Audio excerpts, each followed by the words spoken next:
Friends, ಎಲ್ಲರೂ ಹೇಗಿದ್ದೀರಾ? ನಾನು ಕೂಡ ತುಂಬ ಚೆನ್ನಾಗಿದ್ದೀನಿ. ನೀವೆಲ್ಲರೂ ತುಂಬ ಚೆನ್ನಾಗಿದ್ದೀರಾ ಅಂತ ಇವತ್ತಿನ ವಿಡಿಯೋ ಸ್ಟಾರ್ಟ್ ಮಾಡೋಣ. ಅದಕ್ಕಿಂತ ಮುಂಚೆ ಯಾರ್ಯಾರು ಈ ವಿಡಿಯೋ ನೋಡ್ತಾ ಇದ್ದೀರೋ ಪ್ಲೀಸ್ ಒಂದು ಲೈಕ್ ಮಾಡ್ಕೊಳ್ಳಿ. ಹಾಗೆ ಹೊಸಬ್ರಾಗಿದ್ದರೆ ಸಬ್ಸ್ಕ್ರೈಬ್ ಮಾಡ್ಕೊಳ್ಳಿ. ನಿಮ್ಮ ಲೈಕಿಂದನೇ ನನಗೆ ಇನ್ನೂ ಹೆಚ್ಚು ವಿಡಿಯೋ ಮಾಡಬೇಕು ಅನಿಸುತ್ತೆ. ಲೈಕ್ ಮಾಡ್ಕೊಂಡಿದ್ದೀರಾ ಅಂದ್ಕೊಳ್ತೀನಿ. ಬನ್ನಿ ಹಾಗಾದರೆ ವಿಡಿಯೋ ಸ್ಟಾರ್ಟ್ ಮಾಡೋಣ. ಇವತ್ತು ನಾನು ಸ್ವಲ್ಪ ತಡವಾಗೇ ಎದ್ದೆ. ಇವತ್ತು 5 ಗಂಟೆಗೆ ಎದ್ದೊಳ್ಳಿಕ್ಕಾಗಲಿಲ್ಲ. ಇನ್ನು ಕ್ಲೀನ್ ಮಾಡೋಕ್ಕೆ ಮಾತ್ರ ಬಂದು ಎಲ್ಲ ಕ್ಲೀನ್ ಮಾಡಿ ಹೋಗಿದ್ದಾರೆ. 4:15ಗೆ ಬಂದರು. ಇವತ್ತು ನನಗೆ ಅದೇನೋ ಗೊತ್ತಿಲ್ಲ, ಎದ್ದೊಳ್ಳೋಕ್ಕೆ ಆಗ್ತಾಯಿಲ್ಲ. ಅಮ್ಮನ ಮನೆಯಿಂದ ಬಂದನಲ್ಲ, ಹಿಂದಿನ ದಿನ ಎಲ್ಲ ಅಂದರೆ ಚೆನ್ನಾಗಿ ನಿದ್ದೆ ಮಾಡಿದ್ದೆ. ಅಮ್ಮನ ಮನೇಲೆ ಒಂದು 3 ಡೇಸ್ ಸ್ವಲ್ಪ ನಿಧಾನಕ್ಕೆ ಎದ್ದೊಳ್ತಾ ಇದ್ದೆ. ಬಟ್ ಇವತ್ತು ಅದೇ ಕಂಟಿನ್ಯೂ ಆಗೋಗ್ಬಿಟ್ಟಿತ್ತಲ್ಲ, 4:15ಗೆ ಎದ್ದೊಳಕ್ಕಾಗಲಿಲ್ಲ. ಡೋರ್ ಓಪನ್ ಮಾಡಿಬಿಟ್ಟು ನಾನು ಮತ್ತೆ ಹೋಗಿ ಮಲ್ಕೊಂಬಿಟ್ಟೆ.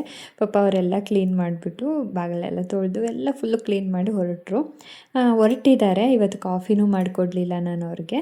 ಸರಿ ಅಂದ್ಬಿಟ್ಟು ತಿಂಡಿಗನ್ನು ಕರಿಯೋಣ ಅಂದ್ಕೊಂಡಿದ್ದೀನಿ. ಇನ್ನು ಬೆಳಗ್ಗೆನೇ ಎಲ್ಲ ಕೆಲಸ ಮುಗ್ದಿರೋದಕ್ಕೆ ಎದ್ದು ಬಂದರೆ ಒಂಥರ ಮೈಂಡ್ ಪೀಸ್ಫುಲ್ಲಾಗಿದೆ. ಹಾಗೆಯೇ ಇವತ್ತು ಕಾರ್ತಿಕ್ ಸೋಮವಾರ ಆಗಿರೋದ್ರಿಂದ ಸ್ವಲ್ಪ ಕ್ಲೀನಿಂಗು, ಪೂಜೆ ಇದೆಲ್ಲ ಇದ್ದೇ ಇರುತ್ತೆ. ಅದಕ್ಕೋಸ್ಕರ ಬೇಗನೆ ತಿಂಡಿ ಮಾಡ್ಕೊಳ್ತಾ ಇದ್ದೀನಿ. ಇವತ್ತು ಪಲಾವ್ ಮಾಡೋಣ ಅಂದ್ಕೊಂಡಿದ್ದೆ ಒಂದು, ಆಗಿದ್ದೆ ಒಂದು. ಯಾಕಂದರೆ ಫ್ರಿಡ್ಜ್ ಓಪನ್ ಮಾಡಿದ ತಕ್ಷಣ ನೋಡಿದೆ ಬದನೆಕಾಯಿ ತುಂಬ ದಿನವೇ ಆಗಿತ್ತು. ಸರಿ, ಇದನ್ನು ಹಿಂಗೆ ಬಿಟ್ಟರೆ ಹಾಳಾಗೋಗ್ಬಿಡುತ್ತೆ ಅಂದ್ಬಿಟ್ಟು ಫಸ್ಟು ವಾಂಗಿಬಾತ್ ಮಾಡಿಬಿಡೋಣ, ನೆಕ್ಸ್ಟ್ ಡೇ ಯಾವಾಗನ ನೋಡೋಣ ಏನಾನ ಮಾಡೋದಕ್ಕೆ ಅಂತ ಅಂದ್ಕೊಂಡು ವಾಂಗಿಬಾತ್ ಮಾಡ್ಕೊಳ್ತಾ ಇದ್ದೀನಿ. ಇನ್ನೊಂದೇನಪ್ಪ ಅಂದರೆ ನನಗೆ ಇತ್ತೀಚೆಗೆ ಅಂದರೆ ಈಗ ಒಂದೂವರೆ ತಿಂಗಳಿಂದ ನನಗೆ ಈ ಥರ ಏನಾನ ಒಂದು ಸ್ಟೋರಿ ಆಗಲಿ, ಏನಾನ ಕೇಳಿಕೊಂಡು ಅಡುಗೆ ಮಾಡೋದು, ಕೆಲಸ ಮಾಡೋದು ಅಂದರೆ ಸಿಕ್ಕಾಪಟ್ಟೆ ಇಷ್ಟ ಆಗ್ತಾಯಿದೆ. ಮತ್ತು ಕೆಲಸನೂ ಅಷ್ಟೇ, ಒಂದು ಮಾಡೋಣ ಅಂದರೆ ಇನ್ನೊಂದು ಹೆಚ್ಚಿಗೆ ಮಾಡೋಣ ಅಂತ ಅನಿಸುತ್ತೆ. ಅಂದರೆ ಈಗ ಒಂದು ಏನಾನ ರೆಸಿಪಿ ಅಂದ್ಕೊಂಡಿರ್ತೀನಿ, ಈ ರೆಸಿಪಿ ಸಾಕು ಮಾಡೋದು ಅಂತ. ಬಟ್ ಆ ಸಾಂಗ್ ಆಗಲಿ ಇಲ್ಲ ಸ್ಟೋರಿ ಆಗಲಿ ಏನೋ ಒಂದು ಕೇಳ್ತಾ ಮಕ್ಕಳಿಗೆ ಇನ್ನೊಂದು ಎಕ್ಸ್ಟ್ರಾ ಮಾಡಿಕೊಡೋಣ, ಇಲ್ಲ ಇನ್ನೊಂದು ಎಕ್ಸ್ಟ್ರಾ ಕೆಲಸ ಮಾಡೋಣ ಅಂತ ಅನಿಸಿದೆ. ನನಗಂತೂ ಈ ನಡುವೆ ಯಾಕೋ ಆ ಥರ ಅನ್ನಿಸ್ತಾ ಇದೆ. ಅದಕ್ಕೋಸ್ಕರ ಪ್ರತಿದಿನ ಬೆಳಗ್ಗೆ ಸಾಂಗು, ಸ್ಟೋರಿ ಏನು ಕೇಳಬೇಕು ಅನಿಸುತ್ತೋ ಅದನ್ನು ಕೇಳಿಕೊಂಡು ಕೆಲಸ ಮಾಡ್ತಾಯಿದ್ದೀನಿ. ಹಾಗೆಯೇ ಇವಾಗ ಕಾಫಿ ಕೂಡ ಮಾಡಿದೆ. ಅತ್ತೆ ಕೂಡ ಎದ್ದಿದ್ದಾರೆ. ಅವ್ರಿಗೆಲ್ಲ ಕಾಫಿ ಕೊಟ್ಬಿಟ್ಟು ಹಾಗೆಯೇ ತಿಂಡಿ ಸ್ಟಾರ್ಟ್ ಮಾಡಿದ್ದೀನಿ. ಇನ್ನು ಈರುಳ್ಳಿ ಎಲ್ಲ ಕಟ್ ಮಾಡಿ ರೆಡಿ ಮಾಡಿ ಇಟ್ಕೊಂಡಿದ್ದೀನಿ. ಈಗ ಬಾಣಲಿಗೆ ಸ್ವಲ್ಪ ಅಗಲವಾಗಿರೋ ಬಾಣಲಿನೇ ತೊಗೊಂಡಿದ್ದೀನಿ. ಸ್ವಲ್ಪ ಗೊಜ್ಜು ಜಾಸ್ತಿ ಮಾಡ್ಕೊಳ್ತಾ ಇದ್ದೀನಿ. ಯಾಕೆ ಅಂತ ಮುಂದೆ ಕೇಳ್ತೀನಿ. ಹಾಗೆಯೇ ಏನಿಲ್ಲ, ತುಂಬ ಸಿಂಪಲ್ಲಾಗಿ ಒಬ್ಬೊಬ್ಬರು ಒಂದೊಂಥರ ವಾಂಗಿಬಾತ್ ಗೊಜ್ಜು ಮಾಡ್ಕೊಳ್ತಾರೆ. ನಾನು ಈ ಥರನೇ ಮಾಡ್ಕೊಳ್ಳೋದು ಯಾವಾಗಲೂ.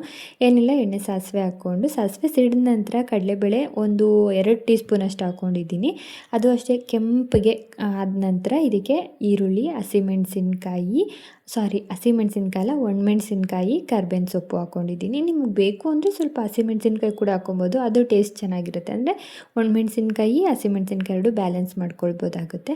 ಇದೆಲ್ಲ ಚೆನ್ನಾಗಿ ಫ್ರೈ ಆಗಿದ ನಂತರ 2 ಟೊಮೆಟೊನ ಸಣ್ಣದಾಗಿ ಕಟ್ ಮಾಡಿ ಹಾಕ್ಕೊಂಡಿದ್ದೀನಿ. ಇದು ಕ್ಲೀನಾಗಿ ಮಿಕ್ಸ್ ಮಾಡಿದ ತಕ್ಷಣವೇ ಈಗ ಬದನೆಕಾಯಿ ಹಾಕ್ಕೊಳ್ತಾ ಇದ್ದೀನಿ. ಅಂದರೆ ಟೊಮೆಟೊ ಫುಲ್ಲು ಚೆನ್ನಾಗಿ ಬೇಯಬೇಕು ಅನ್ನೋದೇನಿಲ್ಲ. ಹಾಕಿ ಒಂದ್ಸಲ ಮಿಕ್ಸ್ ಮಾಡಿದ ತಕ್ಷಣವೇ ಬದನೆಕಾಯಿ ಹಾಕ್ಕೊಬೋದು. ಯಾಕಂದರೆ ಬದನೆಕಾಯಿ ಮತ್ತು ಟೊಮೆಟೊ 2 ಜೊತೆಯಲ್ಲೇ ಬೆಂದೋಗುತ್ತೆ. ಬೇಗ ಬೇಯಬೇಕು ಅಂದರೆ ಸ್ವಲ್ಪ ಉಪ್ಪು ಹಾಕ್ಕೊಳ್ತಾ ಇದ್ದೀನಿ. ಕ್ಲೀನಾಗಿ ಮಿಕ್ಸ್ ಮಾಡಿ ನಿಧಾನಕ್ಕೆ ಮೀಡಿಯಮ್ ಫ್ಲೇಮಲ್ಲಿ ಇಟ್ಟು ಒಂದು 10 ನಿಮಿಷ ಬಿಟ್ಟರೆ ಸಾಕು. ಕ್ಲೀನಾಗಿ ಬದನೆಕಾಯಿ, ಟೊಮೆಟೊ ಎಲ್ಲ ಚೆನ್ನಾಗಿ ಬೆಂದಿರುತ್ತೆ. ಈ ಟೈಮಲ್ಲಿ ಸ್ವಲ್ಪ ಅರಿಶಿನ ಪುಡಿ ಹಾಕ್ಕೊಂಡು ಮಿಕ್ಸ್ ಮಾಡಿದ ನಂತರ ಇದಕ್ಕೆ ಸ್ವಲ್ಪ ಒಂದು ನಿಂಬೆಹಣ್ಣು ಗಾತ್ರದಷ್ಟು ಹುಣಸೆಹಣ್ಣು ಕೂಡ ನೆನೆ ಹಾಕ್ಕೊಂಡಿದ್ದೆ. ಟೊಮೆಟೊ ಮತ್ತು ಹುಣಸೆಹಣ್ಣು 2 ಬ್ಯಾಲೆನ್ಸ್ ಮಾಡ್ಕೊಳ್ಬೇಕಾಗುತ್ತೆ ಹುಳಿಗೆ. ಈಗ ಅದನ್ನು ಅಷ್ಟೇ ಕಲಸಿ ಕಿವುಚಿ ಅದರ ರಸ ಹಾಕ್ಕೊಂಡು ಮೀಡಿಯಮ್ ಫ್ಲೇಮಲ್ಲಿ ಇನ್ನೊಂದು 5ರಿಂದ 10 ನಿಮಿಷ ಬೇಯೋಕ್ಕೆ ಬಿಡ್ತೀನಿ. ಈಗ ಗೊಜ್ಜೆಲ್ಲ ಬಿಟ್ಕೊಂಡಿದೆ, ಅಂದರೆ ನೀರೆಲ್ಲ ಈಚೆ ಬಂದಿದೆ. ಈಗ ಕ್ಲೀನಾಗಿ ಒಂದು 90% ಬೆಂದಿದೆ ಅಂತ ಆಗಿದ ತಕ್ಷಣ ಇದಕ್ಕೆ ವಾಂಗಿಬಾತ್ ಪೌಡರ್ ಹಾಕ್ಕೊಳ್ತಾ ಇದ್ದೀನಿ. ನಾನು ಮನೆಯಲ್ಲೇನು ಮಾಡಲ್ಲ ವಾಂಗಿಬಾತ್ ಪೌಡರು, MTRದೇ ಹಾಕ್ಕೊಳ್ತೀನಿ. ಈ ಟೈಮಲ್ಲಿ 2 ಟೀ ಸ್ಪೂನಷ್ಟು ಸಕ್ಕರೆ ಕೂಡ ಹಾಕ್ಕೊಳ್ತಾ ಇದ್ದೀನಿ. ಸ್ವಲ್ಪ ಸಕ್ಕರೆ ಹಾಕ್ಕೊಳ್ಳಿ, ಇದ್ದರೆ ಬೆಲ್ಲ ಹಾಕ್ಕೊಳ್ಳಿ. ನನ್ನ ಹತ್ರ ಬೆಲ್ಲ ಖಾಲಿಯಾಗಿರೋದು ಅನ್ನೋ ಕಾರಣಕ್ಕೆ ಸಕ್ಕರೆ ಹಾಕ್ಕೊಂಡು ವಾಂಗಿಬಾತ್ ಪೌಡ್ರ್ ಹಾಕ್ಕೊಂಡು ಕ್ಲೀನಾಗಿ ಮಿಕ್ಸ್ ಮಾಡಿ ಒಂದು 5 ನಿಮಿಷ ಬಿಟ್ಟರೆ ಸುತ್ತಲೂ ಎಣ್ಣೆ ಬಿಡುತ್ತೆ. ಎಣ್ಣೆ ಬಿಟ್ಟಿದ ತಕ್ಷಣ ಲಾಸ್ಟಿಗೆ ಕೊತ್ತಂಬರಿ ಸೊಪ್ಪು ಹಾಕ್ಕೊಂಡು ಕ್ಲೀನಾಗಿ ಮಿಕ್ಸ್ ಮಾಡಿಕೊಂಡ್ರೆ ಆಯಿತು. ನಿಮಗೆ ಗೊತ್ತಾಗುತ್ತೆ ಬದನೆಕಾಯಿ ಬೇಯ್ತಾ ಸುತ್ತಲೂ ಎಣ್ಣೆ ಬಿಡುತ್ತೆ, ಆವಾಗ ವಾಂಗಿಬಾತ್ ರೆಡಿಯಾಗಿದೆ ಅಂತ ಅರ್ಥ. ಓಕೆ, ಈಗ ಒಂದು ಸ್ವಲ್ಪ ನಾನು ತೆಗೆದಿಡ್ತಾ ಇದ್ದೀನಿ. ಯಾಕಪ್ಪ ಅಂದರೆ ಕೆಲವೊಂದು ಸಲ ನಮ್ಮ ಮನೇಲಿ ಏನಾಗುತ್ತೆ ಅಂದರೆ ಒಬ್ರಿಗೆ ಮಾಡಿರೋ ತಿಂಡಿ ಇನ್ನೊಬ್ರಿಗೆ ಇಷ್ಟ ಆಗಲ್ಲ.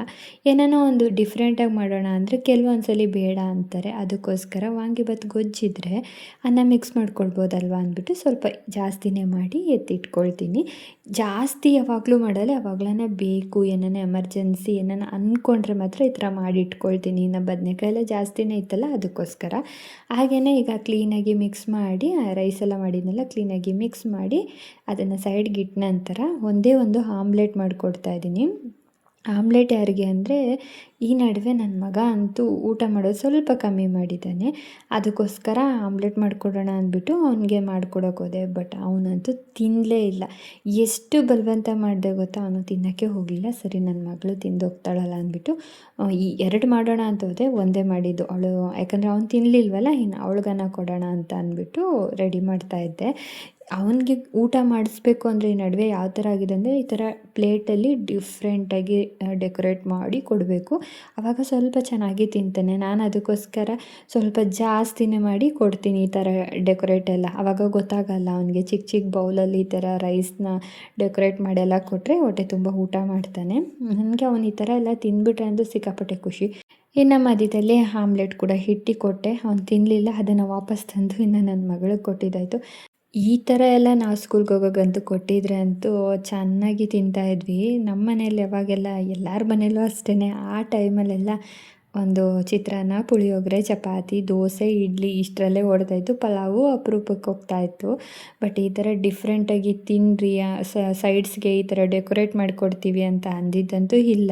ಯಾಕಂದರೆ ಪಾಪ ಅವ್ರದ್ದೇ ಕೆಲಸ ಆಗೋಗಿತ್ತು. ಇವಾಗಂತೂ ನಮ್ಮ ಕೆಲಸ ಎಲ್ಲ ಮಕ್ಕಳ ಮೇಲೆ ಆಗಿದೆ. ಆವಾಗ ನಮ್ಮನ್ನ ಬೆಳೆಸಿ ನಮ್ಮನ್ನ ದೊಡ್ಡವ್ರು ಮಾಡೋದಕ್ಕೆ ಅವ್ರು ತುಂಬ ಕಷ್ಟಪಡ್ತಾಯಿದ್ರು. ಈಗ ಹಂಗಲ್ಲ. ನಾವೆಲ್ಲ ಯಾವ ಥರ ಅಂದರೆ ಅವ್ರು ಚೆನ್ನಾಗಿರಬೇಕು ಅಂದ್ಬಿಟ್ಟು ನಾವು ಏನೇನೋ ಸರ್ಕಸ್ ಮಾಡ್ತೀವಿ. ಅವ್ರಿಗೆ ಅರ್ಥ ಆಗಲ್ಲ ಅಷ್ಟೇ ಈಗಿನ ಕಾಲದ ಮಕ್ಕಳಿಗೆ. ಕೆಲವೊಬ್ಬರು ಅರ್ಥ ಮಾಡ್ಕೊಳ್ತಾರೆ, ಹೇಳೋಕ್ಕಾಗಲ್ಲ.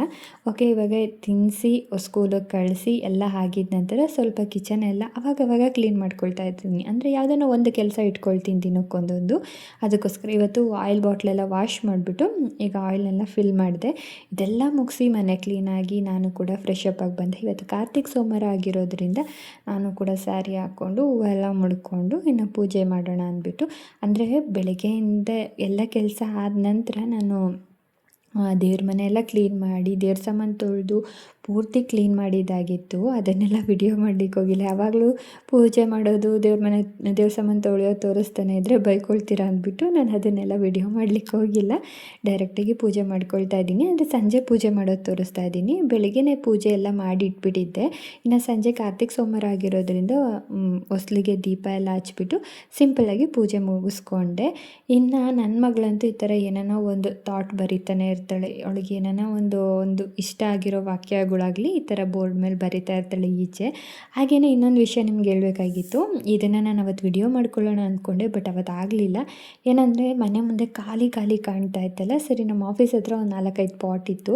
ಸರಿ, ಅಲ್ಲಿ ಖಾಲಿ ಮಾಡ್ತಾ ಇರೋ ಕಾರಣಕ್ಕೆ ನಾನೇನು ಮಾಡಿದೆ, ಆಫೀಸಿಂದ ಡೈರೆಕ್ಟಾಗಿ ಪಾಟ್ನೆಲ್ಲ ಇಲ್ಲಿಗೆ ತರಿಸ್ಕೊಂಬಿಟ್ಟೆ. ಒಂಥರ ಈಗ ಸ್ವಲ್ಪ ಗಿಡ ಇಟ್ಟಿರೋದಕ್ಕೂ ತುಂಬ ಚೆನ್ನಾಗಿ ಕಾಣ್ತಾ ಇದೆ. ಒಂಥರ ಈಚೆ ನೋಡೋದಕ್ಕೇ ಒಂಥರ ಚೆನ್ನಾಗಿ ಕಾಣ್ತಾಯಿತ್ತು. ಯಾಕಂದರೆ ಇಷ್ಟು ದಿನ ಖಾಲಿ ಇದ್ಬಿಟ್ಟು ಇವಾಗ ಗಿಡಗಳೆಲ್ಲ ಜೋಡಿಸಿರೋದಕ್ಕೆ ಏನೋ ಒಂಥರ ಚೆಂದ. ಇನ್ನು ನಾನು ಕೂಡ ಸಂಜೆ ಈಗ ಟೈಮ್ ಬಂದು ಒಂದು 6:30 ಆಗಿದೆ. ಈ ನಡುವೆ ಅಂತೂ ಬೇಗನೆ ಕತ್ಲಾಗಿ ಹೋಗ್ತಾ ಇದೆ.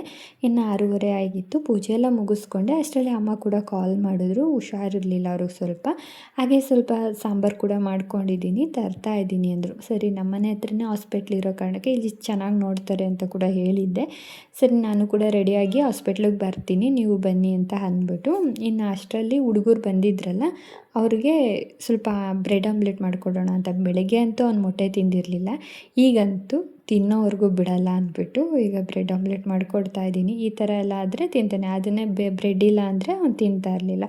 ಹೆಂಗೋ ಒಂದು ತಿಂದರೆ ಆಯಿತು ಸ್ಕೂಲಿಂದ ಬಂದು ಅಂದ್ಬಿಟ್ಟು ಈಗ ಬ್ರೆಡ್ ಆಮ್ಲೆಟ್ ಎಲ್ಲ ಮಾಡಿ ಎಲ್ಲರಿಗೂ ಕೊಟ್ಟೆ ಮನೆಯಲ್ಲಿ. ನೀವು ಅಂದ್ಕೊಬೋದು ಕಾರ್ತಿಕ್ ಸೋಮವಾರ ಅಲ್ವಾ ಮೊಟ್ಟೆ ಎಲ್ಲ ಮಾಡ್ತೀರಂತ. ಮಕ್ಕಳು ಏನು ತಿಂತಾರೋ ನಾನು ಅದನ್ನು ಮಾಡಿಕೊಡ್ತೀನಿ. ನಾನು ತಿನ್ನಲ್ಲ ಇನ್ನು. ನನಗೆ ಪೂಜೆ ಅದೆಲ್ಲ ಇದ್ದರೆ ನಾನು ಅದೆಲ್ಲ ಮಾಡೋಕ್ಕೆ ಹೋಗಲ್ಲ.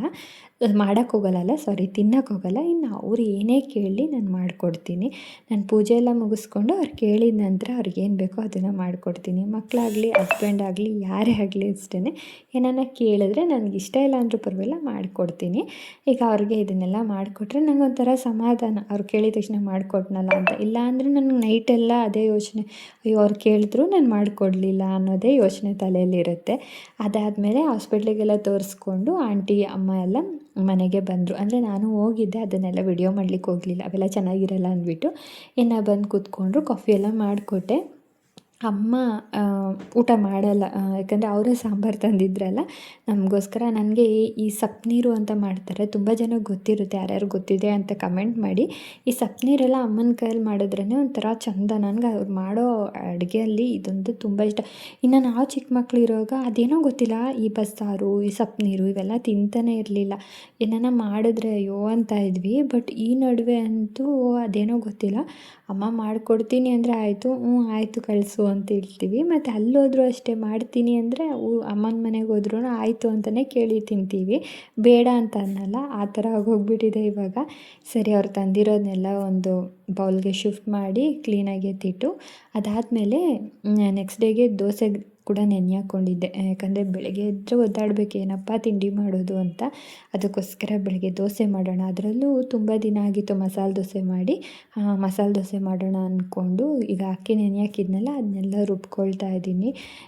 ಬೆಳಗ್ಗೆ ಆದರೆ ಹೆಣ್ಮಕ್ಳಿಗಾಗಲಿ ಸಂಜೆ ಆದರೆ ಎಲ್ಲರಿಗೂ ಅಷ್ಟೇ, ಬೆಳಗ್ಗೆ ಆದರೆ ಇವತ್ತೆಲ್ಲ ಏನಪ್ಪ ಮಾಡೋದು, ಅಡುಗೆ ಏನು ಮಾಡೋದು, ಇವತ್ತೇನೇನು ಕೆಲಸ ಇರುತ್ತೆ ಅಂತ ಯೋಚನೆ ಮಾಡ್ತೀವಿ. ನೈಟ್ ಆಗ್ತಾನೂ ಏನು ಬೇರೆ ಆಪ್ಷನ್ನೇ ಇಲ್ಲ, ಬೆಳಗ್ಗೆಗೆ ಏನು ನಾಷ್ಟ ಮಾಡೋದು ಅಂತ ಯೋಚನೆ ಮಾಡ್ತೀವಿ. ಇಷ್ಟೇ ನಮ್ಮ ಲೈಫ್ ಅಂದ್ಕೊಂಬಿಡ್ಬೇಕು. ಯಾಕಂದರೆ ಅವ್ರಿಗೇನು ಇಷ್ಟ ಆಗುತ್ತೆ, ಇವ್ರಿಗೆ ಇಷ್ಟ ಆಗಲ್ಲ. ಸರಿ, ನಮಗೇನು ಇಷ್ಟ ಆಗುತ್ತೋ ಇಷ್ಟ ಆಗಲ್ವೋ ನಾವೊಂದು ಚೂರು ಯೋಚನೆ ಮಾಡಲ್ಲ. ಸರಿ, ಮನೇಲಿ ಎಲ್ಲರೂ ತಿಂದುಬಿಟ್ರೆ ಸಾಕು, ನನಗೂ ಹೊಟ್ಟೆ ತುಂಬೋಗ್ಬಿಡುತ್ತೆ ಅಂತ ಇರೋದ್ರಲ್ಲೇ ಅಡ್ಜಸ್ಟ್ ಮಾಡಿಕೊಂಡು ಅವ್ರಿಗೆಲ್ಲ ಮಾಡಿಕೊಟ್ಟು ಅವ್ರು ಹೊಟ್ಟೆ ತುಂಬ ತಿಂದರೆ ನಮಗೂ ಒಂಥರ ಸಮಾಧಾನ ಅನಿಸುತ್ತೆ.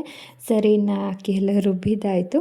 ಇನ್ನು ಬೆಳಗ್ಗೆಗೆ ಹಾಲು ಕೂಡ ಕಾಯಿಸಿಟ್ಬಿಡ್ತೀನಿ. ಯಾಕಂದರೆ ನೈಟ್ ಏನಾನ ಹಾಲು ಇದ್ದರೆ ಪ್ಯಾಕೆಟಲ್ಲಿ ಅದನ್ನು ಕಾಯಿಸಿಟ್ಬಿಡ್ತೀನಿ. ಬೆಳಗ್ಗೆ ಕೆಲವೊಂದ್ಸಲಿ ಒಡೆದೋಗೋ ಚಾನ್ಸಸ್ ಇರುತ್ತೆ, ಅದಕ್ಕೋಸ್ಕರ ಫ್ರಿಡ್ಜಲ್ಲಿ ಇಟ್ಟರು ಗೊತ್ತಿಲ್ಲ ಈ ನಡುವೆ ಅದೇನು ಅಂದ್ಬಿಟ್ಟು ಹಾಗೇ ಇರಲಿ ಅಂತ ಬಿಡ್ತೀನಿ. ನೆಕ್ಸ್ಟ್ ಡೇಗೆ ನೋಡ್ತೀನಿ ಪ್ಯಾಕೆಟ್ ಹಾಲೇ ಒಡೆದೋಗ್ಬಿಟ್ಟಿರುತ್ತೆ. ಸರಿ, ಇನ್ನು ನನ್ನ ಕೆಲಸ ನೈಟ್ ಇದೇ ಥರ ಇರುತ್ತೆ ಯಾವಾಗಲೂ ಅಷ್ಟೇ. ಇನ್ನು ಪಾತ್ರೆ ತೊಳೆದು ಅಡುಗೆ ಮನೆ ಸ್ವಲ್ಪ ಕ್ಲೀನ್ ಮಾಡಿಕೊಂಡು ಎಲ್ಲರಿಗೂ ಊಟ ಕೊಟ್ಟು ಎಲ್ಲ ಮಾಡೋಷ್ಟರಲ್ಲೇ ಟೈಮ್ ಆಗೋಗ್ಬಿಡುತ್ತೆ. ಇನ್ನೇನು ಡಿಫ್ರೆಂಟಾಗಿರಲ್ಲ. ಅಡುಗೆ ಮನೆ ಕ್ಲೀನ್ ಮಾಡಿಬಿಟ್ಟು ಲಾಸ್ಟಲ್ಲಿ ಒಂದು 2 ಮಿನಿಟ್ಸನ್ನು ಕುತ್ಕೊಂಡ್ಬಿಡ್ತೀನಿ. ಇಲ್ಲಾಂದರೆ ಸಮಾಧಾನ ಆಗೋಲ್ಲ, ಹೋಗಿದ ತಕ್ಷಣ ಮಲ್ಕೊಳ್ಳೋಕ್ಕೆಲ್ಲ ಆಗೋಲ್ಲ. ಅದಕ್ಕೋಸ್ಕರ ಇನ್ನು ನನ್ನ ಹಸ್ಬೆಂಡ್ಗೆ ಯಾಕೋ ಸ್ವಲ್ಪ ಜೀರ್ಣ ಆಗಿಲ್ಲ ಅಂತ ಇದ್ದರು. ಸರಿ, ಅದಕ್ಕೋಸ್ಕರ ಅವ್ರಿಗೆ ಬಿಸಿ ಬಿಸಿ ನೀರು ಕೊಟ್ಟೆ, ಕುಡಿದ್ಬಿಟ್ಟು ಸ್ವಲ್ಪ ಹೊತ್ತು ವಾಕ್ ಮಾಡಿದ್ರೆ ಸರಿ ಹೋಗುತ್ತೆ. ಅದಾದಮೇಲೆ ಇನ್ನು ಅಕ್ಕಿ ಎಲ್ಲ ರುಬ್ಬಿದ್ನಲ್ಲ ಅದನ್ನೆಲ್ಲ ಶಿಂಕ್ಗೆ ಹಾಕ್ಕೊಂಡಿದ್ದೀನಿ. ಇನ್ನು ಸ್ವಲ್ಪ ಪಾತ್ರೆಗಳೆಲ್ಲ ಇತ್ತಲ್ಲ ಅದನ್ನೆಲ್ಲ ವಾಶ್ ಮಾಡಿ ಎತ್ತಿಟ್ಬಿಟ್ಟು ಇನ್ನು ಸಾಂಬಾರುಗಳೆಲ್ಲ ಬಿಸಿ ಮಾಡಿಕೊಂಡ್ರೆ ಆಯಿತು. ಇನ್ನು ನಾನು ಲಾಸ್ಟಲ್ಲಿ ಊಟ ಮಾಡ್ಕೊಳ್ಳೋಣ ಅಂದ್ಬಿಟ್ಟು ಎಲ್ಲ ಕ್ಲೀನ್ ಆದಮೇಲೆ ಊಟ ಮಾಡ್ಕೊಳ್ಬೇಕು. ಅದಕ್ಕೆ ಮುಂಚೆ ಸ್ವಲ್ಪ ಡ್ರೈ ಫ್ರೂಟ್ಸ್ ಕೂಡ ತೊಗೊಂಡು ಬಂದಿದ್ದೆ. ತೊಗೊಂಡು ಬಂದು ಇದನ್ನು ಎತ್ತಿಡೋಕ್ಕೆ ಆಗಲಿಲ್ಲ. ಒಂದೊಂದ್ಸಲ ಈ ಥರ ಆಗೋಗ್ಬಿಡುತ್ತೆ, ಏನಾನ ತಂದರೆ ಅಯ್ಯೋ ಆಮೇಲೆ ಎತ್ತಿಡೋಣ ಅಂದ್ಬಿಟ್ಟು 1 ಡೇ 2 ಡೇಸ್ ಆಗೋಗ್ಬಿಡುತ್ತೆ. ಅದಕ್ಕೋಸ್ಕರ ಇವಾಗ ಎತ್ತಿಟ್ಬಿಡೋಣ, ಇನ್ನು ಇದನ್ನ ಈಗಲೇ ಬಿಟ್ಟರೆ ಇನ್ನೊಂದು 2 ಡೇಸ್ ಮಾಡಿಬಿಡ್ತೀನಿ ಅಂದ್ಬಿಟ್ಟು ಎಲ್ಲ ಎತ್ತಿಡ್ತಾ ಇದ್ದೀನಿ. ಏನಿಲ್ಲ, ಈಗಂತೂ ಡ್ರೈ ಫ್ರೂಟ್ಸ್ನ ಮಾತಾಡೋದಕ್ಕೆ ಆಗಲ್ಲ, ಅಷ್ಟು ರೇಟಾಗಿ ಹೋಗಿದೆ. ಸರಿ, ಈ ನಡುವೆ ನನ್ನ ಮಗಳು ಬೇಗನೆ ಸ್ಕೂಲ್ಗೆ ಹೋಗ್ತಾಳೆ ಮತ್ತು ಅವಳು ಸ್ವಲ್ಪ ಸರಿಯಾಗಿ ಊಟ ಮಾಡಲ್ಲ. ಯಾಕಂದರೆ ಬೆಳಗ್ಗೆ 7:30 ಏನೂ ತಿಂದೋಗಲ್ಲ. ಇನ್ನು 9 ಗಂಟೆಗೆ ಏನು ಕೊಡ್ತೀವೋ ಅದನ್ನೇ ತಿನ್ನೋದು ಅವಳು. ಇನ್ನು ಎಕ್ಸ್ಟ್ರಾಸ್ ಎಲ್ಲ ಹಾಲು ಅಥವಾ ಬೇರೆ ಏನೂ ಕುಡಿಯೋಕ್ಕಾಗ್ತಾಯಿಲ್ಲ. ಅದಕ್ಕೋಸ್ಕರ ಈ ಥರ ಬೆಳಗ್ಗೆ ಎದ್ದ ತಕ್ಷಣ ಅವಳು ಹೋಗ್ತಾಳಲ್ಲ, ಏನೂ ತಿಂದಿರೋ ಕುಡಿದಿರೋ ಹೋಗ್ತಾಳೆ 7:30ಗೆ. ಅದಕ್ಕೋಸ್ಕರ ಇನ್ಮೇಲೆ ಅವಳಿಗೆ ಸ್ವಲ್ಪ ಡ್ರೈ ಫ್ರೂಟ್ಸ್ ಮಿಲ್ಕ್ ಶೇಕ್ ಥರ ಮಾಡಿಕೊಡೋಣ ಅಂತ. ಯಾಕಂದರೆ ಈ ನಡುವೆ ಅಂತೂ ಓದಿ ಅವಳಿಗೆ ಲೋ ಬಿ ಪಿ ಥರನೂ ಕೂಡ ಆಗ್ತಾಯಿದೆ ಮತ್ತು ಸ್ವಲ್ಪ ಸುಸ್ತು ಟಯರ್ಡ್ ಆಗ್ತಾಯಿದೆ ಅವಳಿಗೆ. ಅದಕ್ಕೋಸ್ಕರ ಈ ಥರ ಡ್ರೈ ಫ್ರೂಟ್ಸ್ ಜ್ಯೂಸ್ ಏನಾನ ಮಾಡಿಕೊಡೋಣ ದಿನಕ್ಕೊಂದು ಲೋಟ ಅಂದ್ಕೊಂಡಿದ್ದೀನಿ. ಹಾಗೆಯೇ ನನ್ನ ಹಸ್ಬೆಂಡ್ಗಂತೂ ಜಾಸ್ತಿ ಹೀಟ್ ಆಗೋಗ್ಬಿಟ್ಟಿದೆ. ಅದಕ್ಕೋಸ್ಕರ ಸ್ವಲ್ಪ ಬಾದಾಮ್ ಗುಂದನ್ನು ಕೂಡ ನೆನೆ ಹಾಕ್ಕೊಳ್ತಾ ಇದ್ದೀನಿ. ಇದನ್ನೆಲ್ಲ ನೆನೆ ಹಾಕಿ ಎತ್ತಿಡ್ತಾ ಇದ್ದೀನಿ. ಯಾಕಂದರೆ ಎಳ್ನೀರಿಗೆ ಮಿಕ್ಸ್ ಮಾಡಿಕೊಟ್ರೆ ಬಾದಾಮ್ ಗುಂದನ್ನ ಟಕ್ಕಂತ ಹೀಟಾಗಿರೋದು ಕಮ್ಮಿ ಆಗುತ್ತೆ. ಓಕೆ ಫ್ರೆಂಡ್ಸ್, ಇವಾಗ ನಾನು ಊಟ ಮಾಡಿ ಮಲ್ಕೊಳ್ಳೋದಷ್ಟೇ. ಈ ವಿಡಿಯೋ ನಿಮ್ಗೆ ಹೇಗೆ ಅನ್ನಿಸ್ತು ಅಂತ ಕಮೆಂಟ್ ಮಾಡಿ. ಈ ವಿಡಿಯೋ ನಿಮ್ಗೆ ಒಂದು ಚೂರನ ಇಷ್ಟ ಆಗಿದ್ರೆ ಪ್ಲೀಸ್ ಲೈಕ್ ಮಾಡ್ಕೊಳ್ಳಿ, ಹೊಸಬ್ರಾಗಿದ್ದರೆ ಸಬ್ಸ್ಕ್ರೈಬ್ ಮಾಡ್ಕೊಳ್ಳಿ. ಮತ್ತು ಇನ್ನೊಂದು ಹೊಸ ವ್ಲಾಗಲ್ಲಿ ಸಿಗ್ತೀನಿ.